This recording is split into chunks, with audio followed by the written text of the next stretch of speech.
ஒளி உலகிலிருந்து மென்குரல்கள். புதன்கிழமை ஜூலை 9 2008 காலை 10 மணி. அனைத்து துன்பங்களிலிருந்தும் குறிப்பாக எல்லையின்றி சென்று கொண்டிருக்கும் மனிதர்களின் மிதமிஞ்சிய போக்கிலிருந்தும் இந்த கிரகத்தை நேர்முகமான சக்திகள் அனைத்தும் ஒன்று சேர்ந்து காப்பாற்றும். உணர்வற்ற தன்மை, பேராசை மற்றும் இயற்கையை சிறிதும் மதிக்காமல் நடந்து கொள்வது போன்றவற்றில் எவ்வளவு தூரம் அவர்கள் செல்வார்கள். அந்தோ அவர்களுக்கு கடுமையான பாடங்கள் தேவை. அவை அவர்களுக்கு கொடுக்கப்படும். இவ்வுலகில் ஒவ்வொன்றிற்கும் ஒரு விலையுண்டு. விதிமுறைகள் அவ்வாறானவை. மிகவும் கண்டிப்பான நியாய உணர்விலிருந்து அவை தோன்றுகின்றன.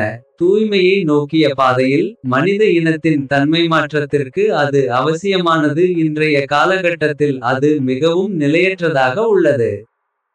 சகஜ மார்க்கத்தின் வழி மீட்சியளிக்கும் இந்த மகத்தான இயக்கத்தின் அங்கமாக உள்ளது. இனிவரும் நூற்றாண்டுகளில் அதன் முதுகெலும்பாக அது உருவாகும். தெய்வீக நோக்கங்கள் அத்தகையவை. உனது நேசிக்கும் திறன் அனைத்தையும் கொண்டு அதற்கான சேவையில் உனக்கேயுரிய முறையில் தொடர்ந்து ஈடுபடு.